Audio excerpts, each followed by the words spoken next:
y'all, it's Zoe. Welcome back to another video on my channel. So today I'm doing another video for National Adoption Awareness Month, and as you can tell by the title of the video, I'm going to be doing it kind of related to just feeling that loss of connection that I think a lot of adoptees feel, and it's kind of been spurred from my classes, some of the things that I've been reading about, and also with the changes to international adoption, there's just like a ton of things going on that's kind of made me feel that loss. Alright, so to start off with, China did end their international adoption program.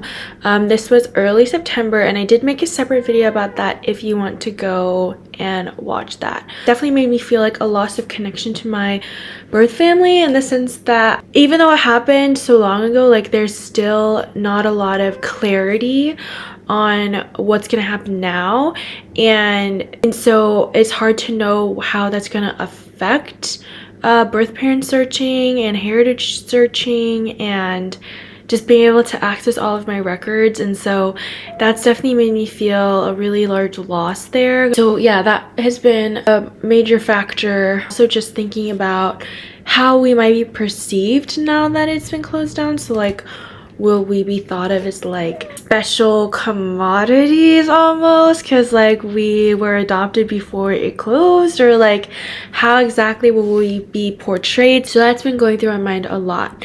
And then another thing that's I've been thinking about a lot is, in one of my classes we have been listening to a podcast called This Land, and it's basically a podcast run by an indigenous woman who talks about some ICWA cases, and I mentioned ICWA in one of my other videos as well, but it's basically the Indian Child Welfare Act, and it strives to keep indigenous children with their tribe and with their families, and it's been challenged a lot, mostly by white families who have tried to adopt indigenous babies, but ICWA prevents them to. And so this podcast kind of followed a few of those cases and how adoptive families were petitioning the courts to let them adopt that baby.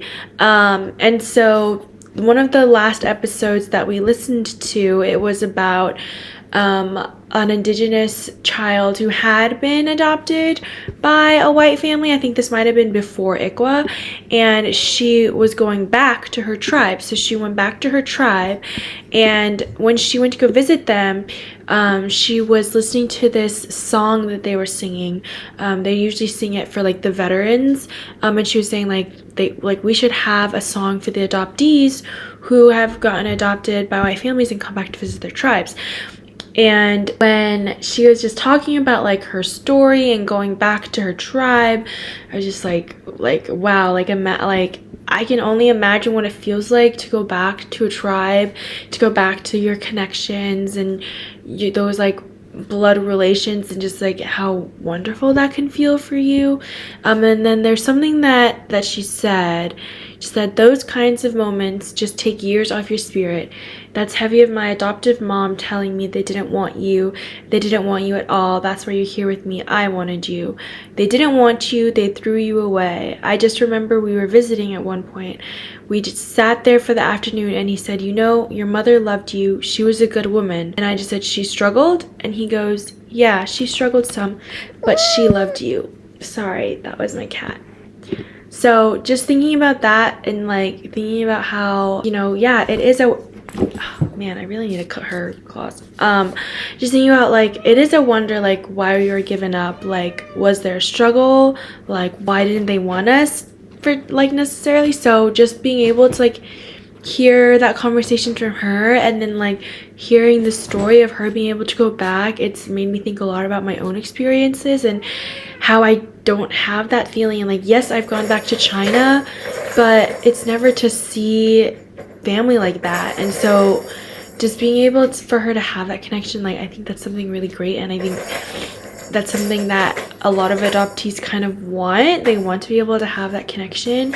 And so I don't know, kind of all of this kind of mumbled together has made me think a lot about how there's definitely like a loss, and a lot of people consider adoption to be filled with loss and grief, but you never really think about the loss until you hear things from other people, or you kind of see things from other people. And so not only did I lose, you know, my birth culture, but I lost family. And now with the end to international adoption, like I've lost the potential, like I have maybe lost the opportunity to find those connections and reconnect.